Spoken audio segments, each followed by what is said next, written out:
അക്ഷരാർത്ഥത്തിൽ നടക്കുന്ന ഒരു വാർത്തയാണ് തിരുവനന്തപുരം വെങ്ങാനൂർ സംഭവിച്ചിരിക്കുന്നത്. ഒരു 18 വയസ്സുകാരിയുടെ ആത്മഹത്യ. ഉറ്റവരൊക്കെ വേദനയിലായിരിക്കുകയാണ്. അപ്പോൾ ആ കുട്ടിയുടെ ഒരു ബന്ധു നമ്മളോടൊപ്പം ചേരുന്നുണ്ട്. ശരിക്കും എന്തായിരുന്നു സംഭവിച്ചത്? ഇങ്ങനൊരു തീരുമാനത്തിലേക്ക് കുട്ടിയെ നയിച്ചത് എന്തായിരുന്നു? എൻ്റെ ചേച്ചിയുടെ മോളാണ്. ഇപ്പോൾ IT അഡ്മിഷൻ എടുത്തേ ഉള്ളൂ. അപ്പോൾ സ്മാർട്ടാണ്, എല്ലാ കാര്യത്തിലും നല്ല പൊക്കെയാണ്. പുള്ളി ഭയങ്കര ഹാർഡ് വർക്കിംഗ് ആണ്. ഇവിടെ വീട്ടിൽ ആരും ഇല്ലായിരുന്നു. അവർ പ്രഭാതം കാര്യങ്ങളൊക്കെ ഉണ്ട്. അപ്പം എല്ലാവരും ജോലിക്കൊക്കെ പോകുന്നുണ്ട്.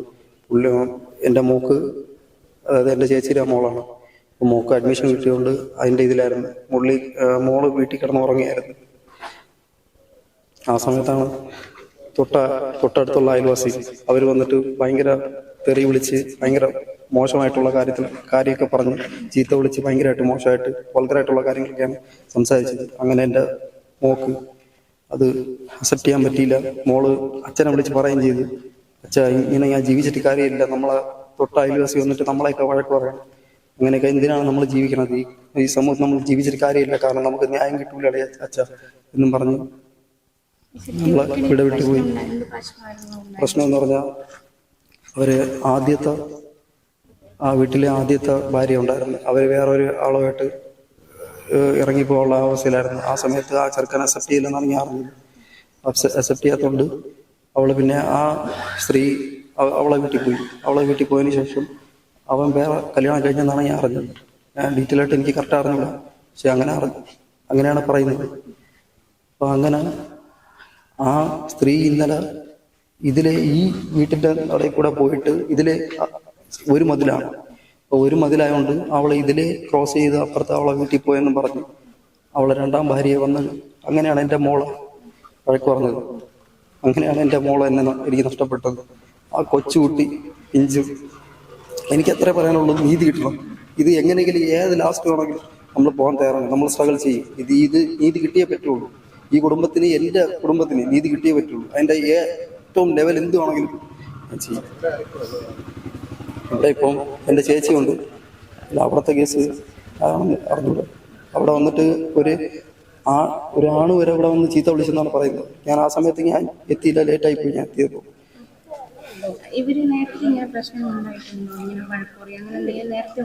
നേരത്തെ ഉണ്ടായിട്ടുണ്ട്.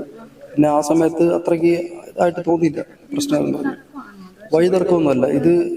അതായത് ആ ആദ്യത്തെ ഭാര്യയ്ക്ക് ഈ കൊച്ചാണ് ഇങ്ങനെ ഇവരെ കുടുംബമാണ് ഇവിടുത്തെ ഡീറ്റെയിൽസ് ഒക്കെ കൊടുക്കുന്നതെന്നൊക്കെയാണ് പറയുന്നത്. പക്ഷെ ഇവരൊന്നും അറിയുന്നില്ല. ഒരു ചെവര് മാത്രമേ ഉള്ളൂ, വേറെ അല്ലാതെ ഒരു അറ്റാച്ച്മെന്റ് ഒരു കാര്യവും അവരില്ല. ചുമ്മാ ഓരോ കാര്യങ്ങൾ വെച്ചിട്ട് ഇവിടെ വന്ന് പ്രശ്നം ഉണ്ടാക്കിയിട്ട് പോയതാണ്. എൻ്റെ കൊച്ചിന് മനസ്സ് നൊന്താണ് പോയത്. നീതി കിട്ടണം, നീതി കിട്ടിയേ പറ്റുള്ളൂ. കൊടുത്തിട്ടുണ്ട്. സാറുമാരെല്ലാവരും എല്ലാം ആക്ഷൻ എടുക്കുന്നുണ്ട്. എല്ലാം ഇതുവരെയും അറസ്റ്റോ അങ്ങനെ ഒരു കാര്യം ഇതുവരെയും എത്തിയിട്ടില്ല. ആവുമെന്ന് നമുക്കൊരു നീതി കിട്ടുമെന്ന് നമ്മൾ പ്രതീക്ഷിക്കുന്നു. കാരണം എന്തായാലും അത്രയ്ക്ക് വിശ്വാസമുണ്ട്. നമ്മളാ നീതി, കോൺസ്റ്റിറ്റ്യൂഷൻ എല്ലാം പക്കയായിട്ട് ചെയ്യുന്നുണ്ട്. നമുക്ക് നീതി കിട്ടുമെന്ന് എനിക്ക് ഉറപ്പുണ്ട്. ഇല്ല, നമ്മളങ്ങോട്ട് ഇതുവരെയും നമുക്ക് ആ ഒരു അവസ്ഥയിലല്ല. നമുക്ക് നമ്മളെ മോളെ നഷ്ടപ്പെട്ട ആ അവസ്ഥയിൽ നിൽക്കുമ്പോൾ നമ്മൾ വേറെ ഒന്നും നമ്മൾ ചിന്തിക്കാനും നമ്മൾ പ്രശ്നത്തിനോ ഒന്നിനും നമ്മൾ സത്യം പറഞ്ഞാൽ നമ്മൾ പോയായിരുന്നു. ആളെ പറ്റി അതിനെ ഞാൻ തിരക്കിയൊന്നുമില്ല. ഞാൻ പിന്നെ ഇവിടുത്തെ കാര്യത്തിലായിട്ടൊക്കെ, കാരണം അളിയനും തീരെ അവസ്ഥയാണ്. അതുകൊണ്ട് അവരിപ്പം കൂലിപ്പണിയാണ് അവര്. എൻ്റെ ചേച്ചി ഹോസ്പിറ്റലിൽ സ്വീപ്പർ ജോലി ചെയ്യുന്നതാണ്. നീതി കിട്ടിയേ പറ്റുള്ളൂ. അല്ലാതെ 18 വയസ്സ്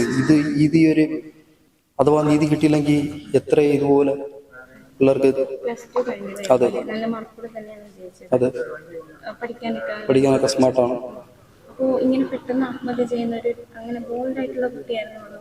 പുള്ളി ബോൾഡാണ്. അപ്പോൾ ആ സമയത്ത് അച്ഛനെ വിളിച്ച് ഫോണിൽ സംസാരിക്കുകയും ചെയ്തു. 2-3 പേരെടുത്ത് ഫോണിൽ സംസാരിക്കുകയും ചെയ്തു. അത് റെക്കോർഡിങ്സ് ഉണ്ട്. അതായത് എനിക്ക് ഇങ്ങനെ നമ്മളെ വീട്ടിൽ വന്ന് ഇങ്ങനെ പറഞ്ഞിട്ട് പോയി. അതെനിക്ക് ഭയങ്കര ഷെയിമായി പോയി. അത്രയ്ക്ക് ആ പിഞ്ച് മനസ്സാണ്. 18 വയസ്സെന്ന് പറഞ്ഞാൽ അറിയാമല്ലോ, അത്രയ്ക്ക് മെച്യൂരിറ്റി എന്ന് പറഞ്ഞൊരു സംഭവം കാണില്ല. അത്രയ്ക്ക് ഒരു കൊച്ചുകുട്ടി നമ്മൾ അച്ഛനെ വിളിക്കുമ്പോൾ അച്ഛൻ ജോലിക്ക് പോയിരിക്കും. ജോലിക്കായിരുന്നു, ആരും ഇല്ലായിരുന്നു ഇവിടെ സ്ഥലത്ത്. വയസ്സായ മാമ ഉണ്ടായിരുന്നു. പക്ഷെ അവര് കാല് സർജറി കഴിഞ്ഞ് അവര് എന്ന് പറഞ്ഞാൽ അവരുണ്ടായിരുന്നു. അവര് പോണ ആ ഒരു ഇതില് അവർക്ക് സേവ് ചെയ്യാൻ പറ്റിയില്ല. മാത്രമല്ല വേറെ ആരെങ്കിലും വിളിച്ചിരുന്നോ കുട്ടിയെ വിളിച്ചിരുന്നു. അതായത് മൂത്ത മോളുണ്ട്, മോളെ കിട്ടണ അത്രയ്ക്കുണ്ട്. പുള്ളിക്കാരനെ വിളിച്ചിരുന്നു. പുള്ളിക്കാരനെ വിളിച്ച് കരഞ്ഞ് അല്ലല്ല കല്യാണം ഉറപ്പിച്ച് വെച്ചിരിക്കുകയാണ്. മൂത്തത് ഇത് ഇളയതാണ്.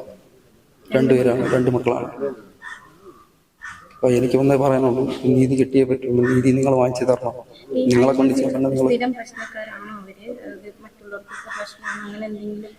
അത് ഡീറ്റെയിൽസ് പറഞ്ഞില്ല. പക്ഷെ ഈ ഒരു കേസ് വരുമ്പോൾ തന്നെ അറിയാമല്ലോ എങ്ങനെയായിരിക്കും അവരെ മനസ്സിലായിട്ട് അവരെങ്ങനെയാണ്, അവരെങ്ങനത്തെ ടീമാണ്. നിയമമായിട്ട് നമ്മൾ തെളിവെല്ലാം അതെ കൈമാറിയിട്ടുണ്ടല്ലോ. എല്ലാം കൈമാറിയിട്ടുണ്ട്. എനിക്ക് വിശ്വാസമുണ്ട് അവരെ നമ്മളെ സപ്പോർട്ട് ചെയ്ത് കാര്യങ്ങൾ ചെയ്യും.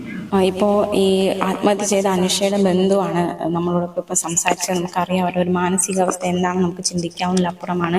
അപ്പോൾ നീതി കിട്ടണം എന്നൊരാഗ്രഹം, എന്നൊരാവശ്യം തന്നെയാണ് അവർ മുന്നോട്ട് വയ്ക്കുന്നത്. അതായത് ഈ അയൽവാസികൾ വന്ന് അസഭ്യം പറയുന്നു, അസഭ്യ വാക്കുകൾ ചൊരിയുന്നു. അപ്പോൾ ഒരു 18 വയസ്സുകാരിയെ സംബന്ധിച്ച് അത് സഹിക്കാവുന്നതിലും അപ്പുറമായി പോയി. അപ്പോൾ ആ ഒരു സമയത്ത് തോന്നിയൊരു അബദ്ധമാണ്, കടുങ്കയാണ് കുട്ടി ചെയ്തിരിക്കുന്നത്.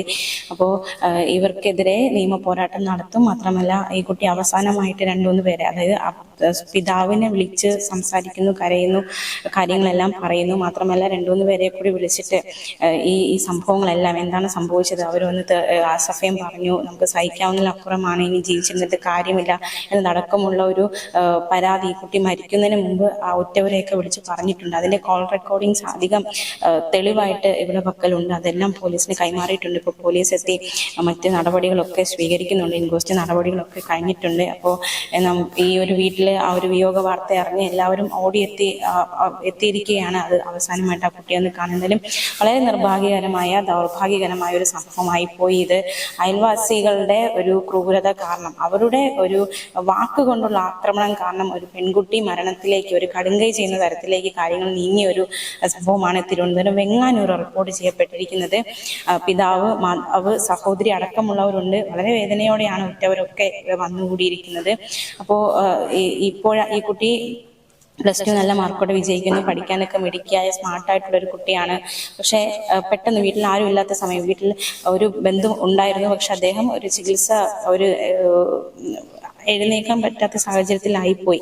അപ്പോൾ ഈ അയൽവാസികൾ വന്ന് തെറി പറയുന്നു. അത് സഹിക്കാനാവാതെ, അത് ഉൾക്കൊള്ളാനാകാതെ പെട്ടെന്നൊരു കടുങ്കൈ ചെയ്യുകയായിരുന്നു. തടയാൻ ഒരു വ്യക്തി ഇല്ലാതായിപ്പോയി. എന്തായാലും വളരെ ദൗർഭാഗ്യകരമായ സംഭവമായി പോയി ഇത്. എന്തായാലും നീതി കിട്ടണം. അല്ലെങ്കിൽ തങ്ങൾക്ക് ഈ ഒരു സംഭവത്തിൽ ആ കുട്ടിക്ക് ഇനി മരിച്ച ശേഷം നീതി കിട്ടണമെന്ന ആഗ്രഹം ബന്ധുക്കൾ നമ്മളോട് പങ്കുവെക്കുകയുണ്ടായി. അതിനുള്ള പോരാട്ടം തുടരുമെന്നും വീട്ടുകാർ അറിയിച്ചിരിക്കുകയാണ്.